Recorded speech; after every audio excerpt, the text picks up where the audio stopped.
Hola amigos. Alors Wael Ben Ammar, de retour encore une fois sur la chaîne YouTube et aujourd'hui j'ai décidé de vous faire une vidéo sur la télé. Donc juste pour vous dire que ça fait 4 ans que j'ai arrêté de regarder la télé et je souhaite bien évidemment de partager avec vous les bénéfices que cela m'a apporté. Bienvenido! I got a condo in Manhattan. Baby girl, what's happening?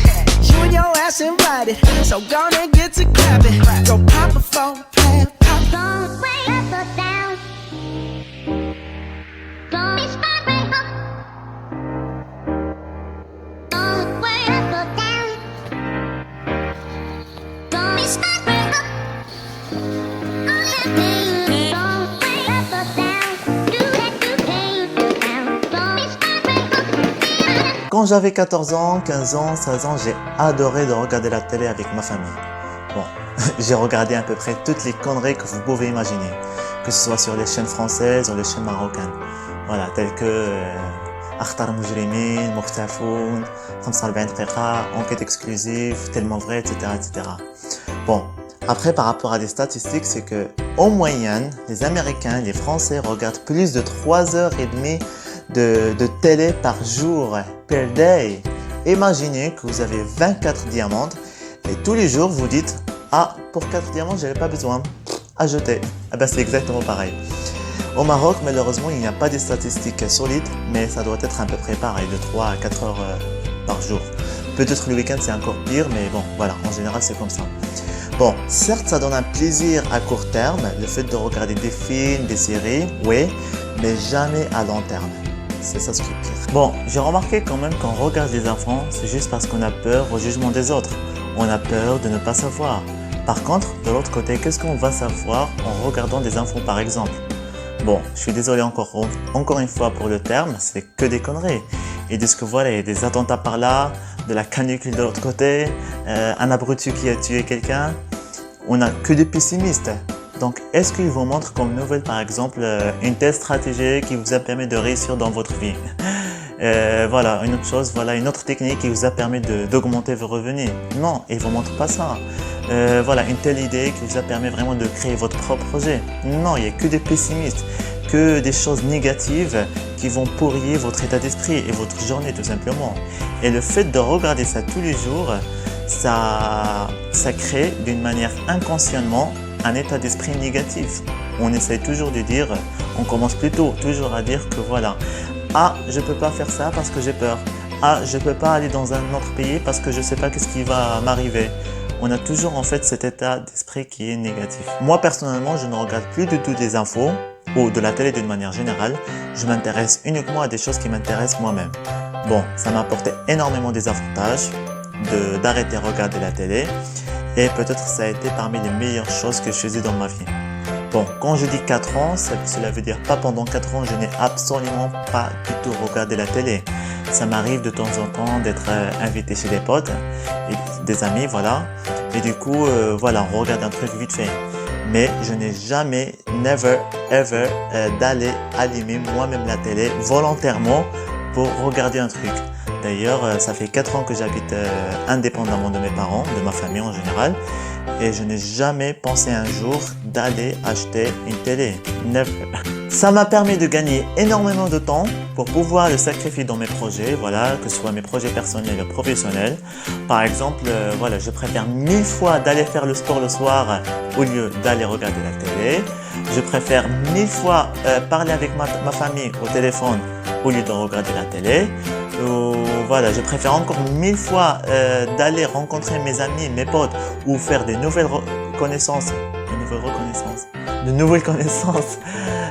au lieu de rester sur un canapé en train de regarder des conneries. Bon, récemment, voilà, le soir, j'ai lancé un nouveau challenge qui s'appelle Reading Before Sleeping. Alors, pour les personnes qui me suivent, ils savent bien de quoi je parle. En résumé, donc en février 2019, voilà, fin janvier, début février 2019, il y a à peu près, voilà, 6 mois à peu près, j'ai lancé un nouveau challenge qui s'appelle Reading Before Sleeping, donc le fait de lire avant de dormir. Et voilà, pour toutes les personnes qui ont du mal à lire, n'hésitez pas à aller voir la vidéo, elle est juste au-dessous. dans la description, où il faut tout simplement taper sur internet, sur YouTube pardon, Reading Before Sleeping Challenge, ouais, et ils vont tomber là-dessus. Voilà, donc depuis février jusqu'à maintenant, je lisais 4 bouquins, et là actuellement je suis en train de lire le 5e bouquin. Je souhaite bien de le partager avec vous. Alors, elle est juste là. Oh, non. Elle s'appelle Rich Dad Poor Dad. Alors, pour toutes les personnes qui s'intéressent au développement personnel, l'indépendance financière, ils savent bien de quoi je parle. Également par rapport à des personnes qui me suivent sur Instagram, parce que voilà, je partage de temps en temps des citations, des phrases qui sont super intéressantes. Voilà, donc je partage avec vous vite fait certaines citations parce que là je suis au premier chapitre. Voilà, juste vite fait des citations intéressantes que j'ai trouvées. Hop!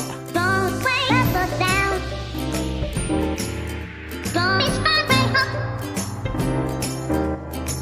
Don't wait up or down. Don't be stuck right up. All that pain. Don't wait up or down. Do that you pain. Alors, sincèrement, je considère que ce bouquin est comme la Bible. Franchement, il est complètement en train de changer ma mindset, ma façon de voir les choses et mon état d'esprit.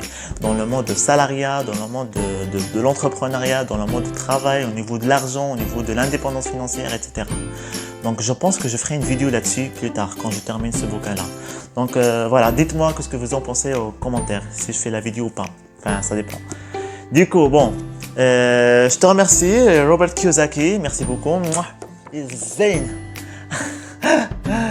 Voilà, donc si j'ai décidé de passer mes soirées à regarder de la télé, de Netflix ou les jeux vidéo pour le coup, voilà, je n'aurais probablement pas eu autant des choses géniales qui se sont produites dans ma vie. Voilà, le fait de gagner beaucoup de temps pour socialiser, que ce soit avec la famille, les amis, les potes, faire de nouvelles rencontres, tout ça c'est intéressant. Gagner de temps, voilà, pour sa passion, le fait de produire les vidéos sur internet, sur YouTube, le fait d'apprendre une nouvelle langue, apprendre un nouveau instrument de musique, faire une formation en ligne, faire du sport, c'est tout ça, je trouve que c'est quelque chose qui est intéressant. Je sais que vous êtes en train de regarder cette vidéo, quel que soit le projet que vous avez, vous pouvez trouver plus de temps à consacrer si vous diminuez de regarder la télé. Bon, quand je dis la télé, c'est pas uniquement la télé, mais il y a effectivement d'autres distractions telles que Netflix, les réseaux sociaux, YouTube, Instagram, Facebook, etc., etc., les jeux vidéo pour le coup, etc. Donc, cela apporte absolument rien de profondément satisfaisant pour le long terme. Mais en fait, mon objectif de vous faire cette vidéo, pas forcément pour vous arrêter là tout de suite de regarder la télé, les différentes distractions. Mon objectif, c'est plutôt de vous rendre conscient de la période, le nombre des heures que vous perdez tous les jours, quotidiennement, dans ces différentes distractions. Et pour ce faire, il y a différentes applications qui vous permettent de calculer le nombre des heures que vous perdez. Comme quoi, c'est tout simplement, quand vous avez 24 diamants, vous dites « Ah, pour 3-4 diamants, jusqu'à 5 diamants, j'ai pas besoin. » Ajouter. Donc, dans un second temps, je vous invite à réduire ces différentes distractions qui n'ont pas satisfaisantes au minimum de 30 minutes par jour et que vous sacrifiez en fait ce temps-là pour différents projets que vous avez. Bon, effectivement, au début, ça va être un petit peu difficile, mais c'est un petit peu partout, si vous voulez. Dans le sport, pareil, la première semaine, la deuxième semaine, vous n'allez pas avoir les abdos dès la première ou deuxième semaine. Le premier mois, deuxième mois, vous ne voyez pas vraiment les résultats. Pareil pour la lecture, quand vous commencez à lire des bouquins, vous n'allez pas avoir des vocabulaires extraordinaires dès la première semaine, deuxième, quatrième, même 2-3 mois peut-être, c'est plutôt à long terme. Et je trouve que ça, c'est l'état d'esprit d'un entrepreneur, un état d'esprit d'un investisseur. C'est quelqu'un qui voit les résultats plutôt à long terme et pas à court terme. Bon, et après je vous laisse à imaginer les résultats que vous allez avoir lorsque vous commencez à consacrer plus de temps dans vos projets. Bon, si vous avez aimé cette vidéo et vous connaissez des personnes qui perdent beaucoup de temps dans ces différentes distractions, n'hésitez surtout pas à partager avec eux cette vidéo, ça me fait plaisir déjà moi, et effectivement pour qu'ils puissent se focaliser sur l'essentiel. Donc d'ici là, je vous souhaite une vie pleine du bonheur, de la joie et du succès, et je vous dis à très bientôt. Hasta luego.